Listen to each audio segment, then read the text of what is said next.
महाभारत के खलनायक दुर्योधन के 8 भ्रष्टाचार और 2 राजकुमारियों से जबरन संबंध। आइए जानते हैं इस वीडियो में। महाभारत के खलनायक दुर्योधन के चरित्र की उन खामियों को जिनके कारण इतिहास में बदनाम है दुर्योधन।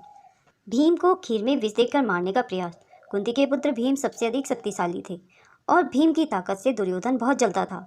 वह बचपन से ही भीम के प्रति दुर्भावना रखता था। उसमें उसके सहयोगी थे मामा शकुनी। इनके साथ मिलकर दुर्योधन ने एक बार बचपन में ही भीम को खीर में जहर खिलाकर मारने का प्रयास किया। दुर्योधन ने भीम को चुपके से खाने पर बुलाया और खीर में जहर मिलाकर खिला दिया। भीम के मूर्छित हो जाने पर दुर्योधन ने भीम को गंगा नदी में फेंक दिया। लेकिन किस्मत से भीम नागलोक में पहुंच गए और नागों के काटने से भीम का सारा विष उतर गया। नागराज ने भीम को बताया कि वहां उनके नाना लगेंगे और उन्होंने भीम को 10,000 हाथियों का बल प्रदान किया। छल से पांडवों का राज्य छीनना। शकुनी के पासे से दुर्योधन ने युधिष्ठिर के संग जुआ खेला। पासे को भगवान शिव का वरदान था कि वह जब भी इस पासे को खेलेगा उसकी जीत होगी। दुर्योधन ने इस तरह से छल से पांडवों को जुए में हराकर उनका राज्य हड़प लिया था। द्रौपदी की मर्यादा का हनन। जुए में हार जाने के बाद दुर्योधन ने द्रौपदी को सभा के बीच बुलवा लिया और निर्वस्त्र करने का आदेश दिया। साथ ही जगह में हाथ मारते हुए उस पर बैठने के लिए बोला। यहाँ दुर्योधन ने मर्यादा और आचार विचार का पूरी तरह खंडन किया और नीचता का प्रदर्शन किया। इसी भ्रष्ट आचार के कारण भीम ने दुर्योधन की जंगा तोड़ने का प्रण लिया और महाभारत युद्ध में वचन को पूरा किया। पांडवों को अग्नि में भस्म करने का प्रयास। चचेरे भाई होने के बावजूद दुर्योधन पांडवों से इतनी नफरत करता था कि एक बार उसने पांडवों को मारने के लिए लाक्ष ग्रह बनवाकर जिंदा जलाने की साजिश की। उसने घी, तेल, चर्बी और लाहा मिट्टी को मिलाकर एक भवन तैयार करवाया जिसे लाक्ष ग्रह का नाम दिया गया।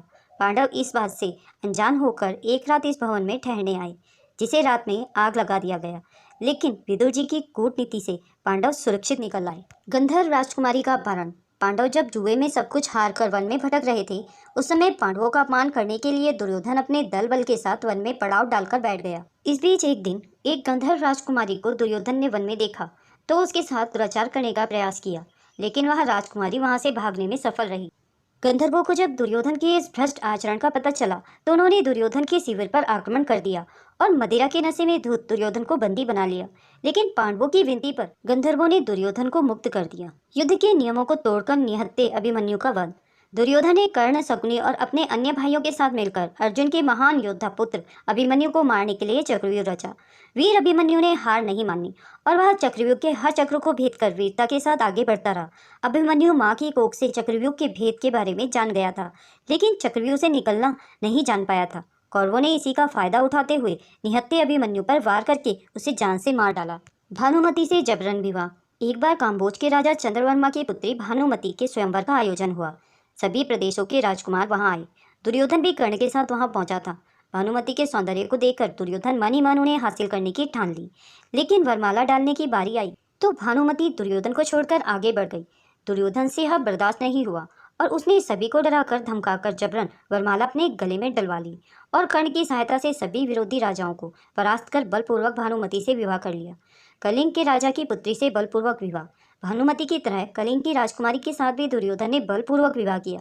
दुर्योधन सभा के बीच में राजकुमारी को उठाकर अपने रथ पर ले गया और कर्ण की सहायता से राजकुमारी का अपहरण करके जबरन विवाह किया। दोस्तों, अगर यह वीडियो आपको पसंद आई हो तो इसे लाइक और शेयर करें। अगर आप मेरे चैनल में नए हैं और ऐसी ही रोचक कथाएं सुनना पसंद करते हैं तो मेरे चैनल को सब्सक्राइब करें। वीडियो को अंत तक देखने के लिए आप सभी का बहुत बहुत धन्यवाद। आगे मिलते हैं नई कहानी के साथ।